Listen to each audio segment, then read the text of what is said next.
Saya Samsudin Alimsyah, mari kita bicarakan demokrasi.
Assalamualaikum warahmatullahi wabarakatuh.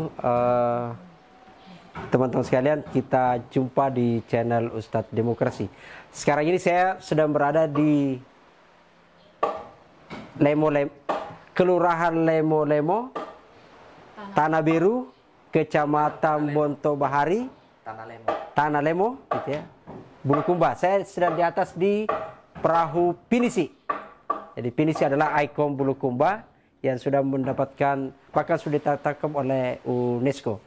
Nah, tapi itu bukan kita akan membahas pinisi, gitu ya. Kita tidak bahas, kita akan membahas soal ini. Saya sekarang lagi bersama dengan komunitas channel Tren Politik Muda, gitu ya.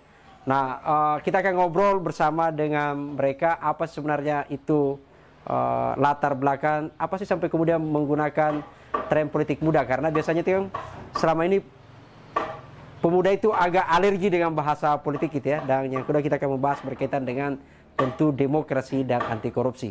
Kita akan sapa mereka. Selamat pagi. Nah, Assalamualaikum warahmatullahi wabarakatuh. Waalaikumsalam. Ini semua dari Tren Politik Muda. bisa dicerita apa itu channel itu? Apa sampai tren politik muda? Itu apa itu artinya itu? Siapa nih mulai? Jadi tren politik muda itu kenapa kita mengangkat nama tren politik muda sebenarnya? Karena seperti tadi yang dikatakan sama Bapak Syam bahwa anak muda itu biasanya anti politik begitu. Menurut mereka politik itu sangat berat, kotor gitu ya. Hanya untuk orang tua gitu. Tapi ini kok milih gitu loh, milih sampai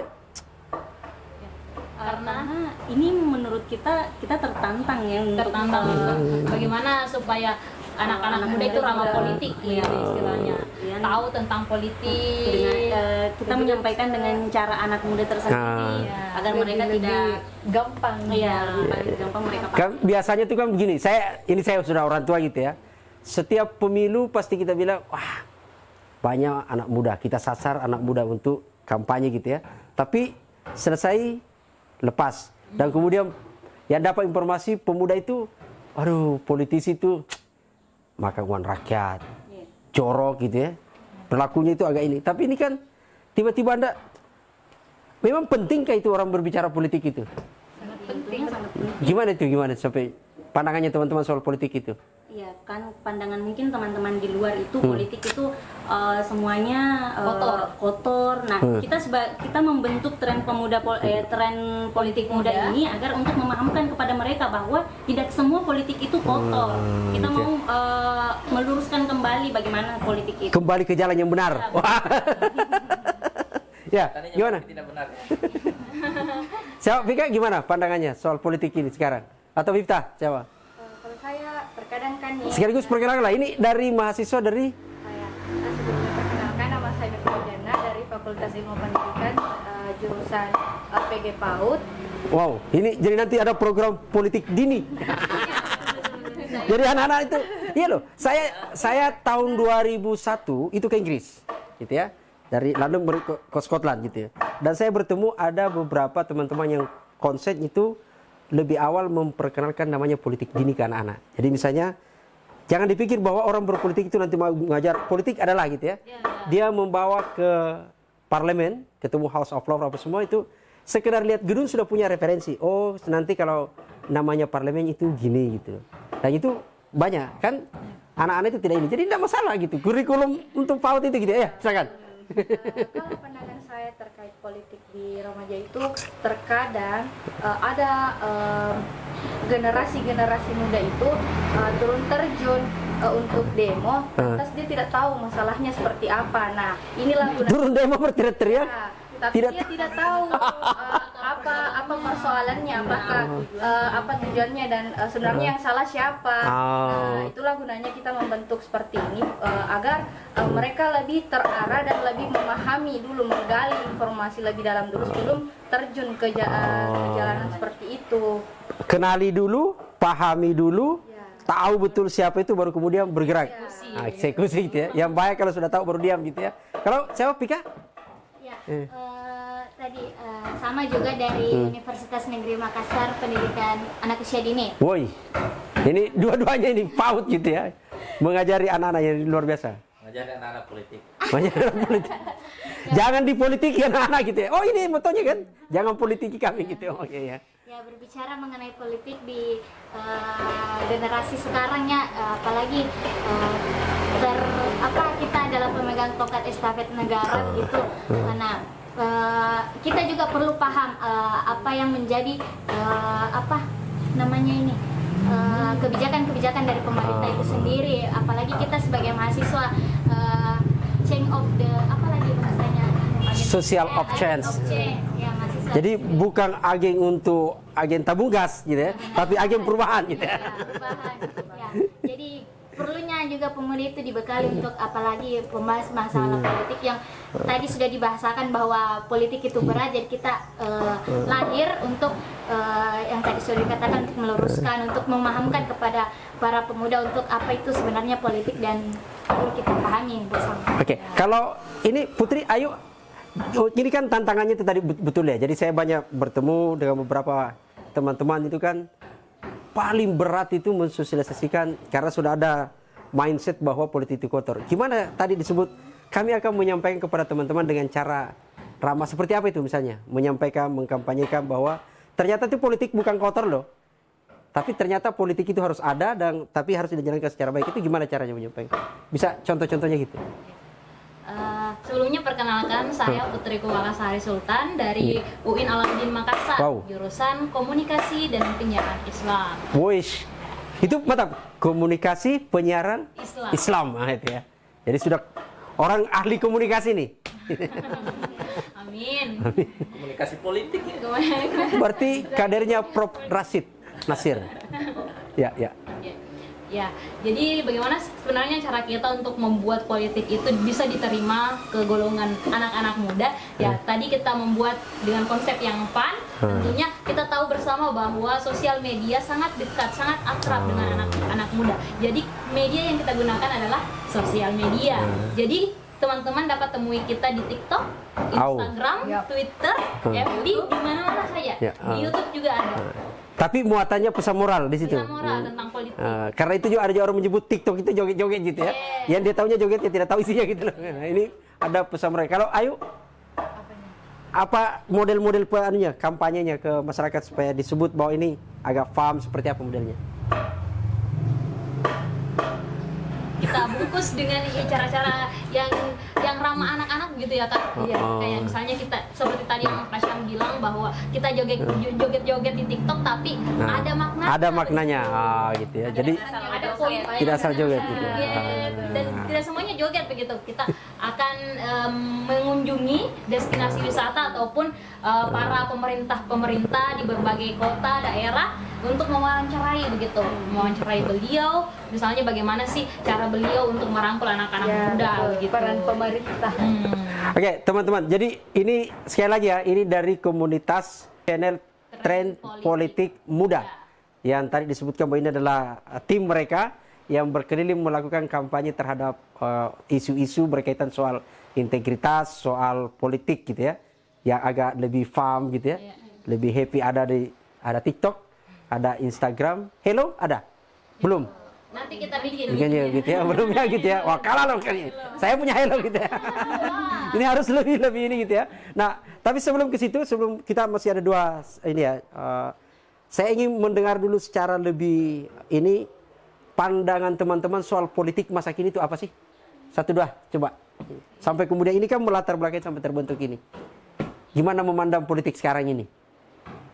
Kalau saya sendiri memandang politik bahwa cara pandang saya tentang politik, saya memandang bahwa politik itu sebuah solusi dalam persoalan gitu. Jangan kita melihat bahwa politik ini yang persoalan, tapi politik ini yang solusi. Jadi ketika masyarakat kita menghadapi suatu permasalahan, maka politik bisa kita gunakan sebagai solusi begitu. Oke, yang lain ada? Saya pikir politik juga itu dia penengah antara rakyat dengan pemerintah. Di mana itu kita harus betul-betul menyuarakan aspirasi rakyat. Kita harus turun tangan melihat langsung apa yang terjadi di masyarakat sehingga kita bisa membicarakannya kepada pemerintah solusi apa yang terbaik buat mereka.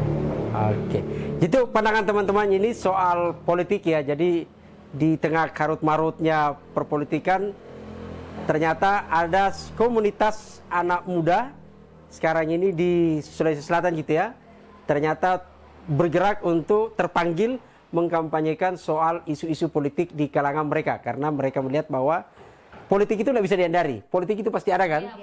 Tidak bisa kita hindari. Dan kalau kita diam, kita dipolitiki gitu loh. Gitu. Jadi ada kesadaran mereka untuk kemudian mengajak teman-temannya bahwa kita harus melek untuk berpolitik. Karena dengan politik untuk tahu hak-hak dasar kita gitu ya. Terakhir sekali saya akan tanya ini, nah ini agak bergeser sedikit. Soal di pemberantasan korupsi. Karena ini kan bergerak di soal integritas. Tapi saya akan tanya sederhana gitu ya. Siapa yang, masing-masing ya, siapa yang Anda kenal sekarang ini sebenarnya tokoh pemberantasan korupsi yang ahli KPK? Sekarang? Firly, Ketua KPK. Siapa yang Anda kenal sekarang? Ya, siapa yang Anda kenal tokoh pemberantasan korupsi? Novel. Kalau kalau teman-teman menyebutkan siapa yang bekerja, kalau saya mungkin menyebutkan salah satu tokoh yang cukup dekat dengan kita, Nurdin Abdullah, yang terjerat dengan kasusnya iya. begitu. Jadi dia dikenal karena terseret kasus korupsi. Dia tambah terkenal gitu ya. Tambah terkenal. Kalau kali ini terkenal Nurdin Abdullah karena lagi diseret sekarang kasus korupsi gitu. Jadi kalau ada polling, siapa yang ada paling kenal? Nah, kebetulan dia berbaju kuning gitu. Sekarang lagi sidang lah sekarang ini. Sekarang lagi sidang. Ayo siapa? Novel, karena kebetulan kan kemarin itu sudah diberhentikan sudah menjadi Pegawai KPK. KPK. Itu juga mungkin sangat disayangkan ya, karena integritasnya itu tinggi, apalagi sudah mendapatkan ini sudah mendapatkan kekerasan gitu, disiram siram matanya gitu ya. Ya, jadi ada yang kenal Bu Firly. Jadi satu perempuan di KPK itu namanya Siregar gitu ya. Jadi itu adalah Fantuli Siregar gitu. Jadi Pintauli Siregar itu perempuan yang sedang bermasalah karena dia dituduh berkomunikasi dengan orang yang terlibat korupsi, padahal dia pemberantasan korupsi kerjanya gitu ya. Itu bermasalah sekarang. Kemudian betul ada Firly Bahuri, bukan Buhari gitu ya. Gitu. Jadi enggak apa-apa gitu ya. Tapi pertanyaan saya yang terakhir, ini kan tadi yang kenal KPK sekarang gitu. Secara umum, siapa yang Anda kenal sebenarnya tokoh pemberantasan korupsi sekarang? Kalau saya Abraham Samad. Yalah, masa negeri ini sebesar ini masa dia. Siapa tokoh yang paling koruptor? Paling koruptor. Gayus tahu. Karena lagunya gitu ya. Jadi itu nanti kampanyenya di Tren Pemuda ini jangan jadi koruptor gitu ya. Luar biasa. Makasih teman-teman. Jadi ini kita bincang-bincang sama ini. Sekali lagi kita sedang berada di atas perahu pinisi. Tapi ini tidak di laut ya. Ini lagi proses. Ini baru 40%. Dan kita sekarang di atas. Ini adalah kapal perahu pesanan dari orang Flores. Jadi kalau mau pesan perahu pinisi itu ke Bulukumba, dan pemesannya biasa ada dari Australia, dari Inggris, dari Belanda, dan juga dari lokal. Sekarang ini seperti ini adalah itu dari Flores. Harganya cukup murah, mulai dari harga 100 miliar sampai 1 miliar. Murah sekali. 100 miliar sampai 1 miliar. Ya. 1 miliar. Mulai dari yang tua sampai muda gitu ya. Jadi murah sekali gitu ya, karena bahan bakunya adalah kayu gitu ya yang kita dapat, jadi bukan perahu besi. Saya kira itu teman-teman. Terima kasih semua. Sukses Tren Politik Muda. Assalamualaikum warahmatullahi wabarakatuh. Waalaikumsalam warahmatullahi wabarakatuh.